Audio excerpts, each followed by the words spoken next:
Негізінде бала күнгі арманым дәрігер болу емес еді, спортсмен болу еді. Кейін жүре келе 9 класты бітірген кезде ол арман былайша айтқанда келмеске кетті десек те болады.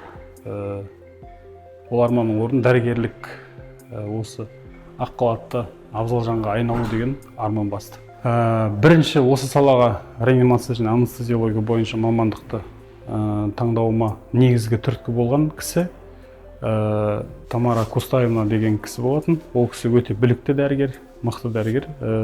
Ол кісінің біліміне таңғалатын.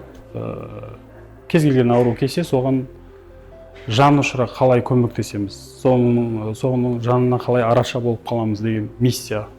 Білсем екен, сол науқасқа көмектессем екен деген миссия тұрады. Мен сол кісінің бойындағы күш қуатқа қарап, осы мамандықты таңдау керек деп шештім. Осы салаға келген кезде бірінші әрине қорқу сезімі болды.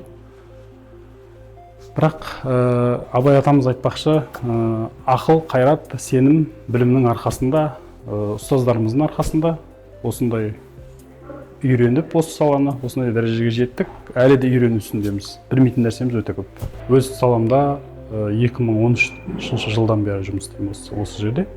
Жұмыстық тәжірибем 11 жыл болды. Жалпы негізі реанимация, анестезиология деген мамандық негізі өте ауыр мамандық.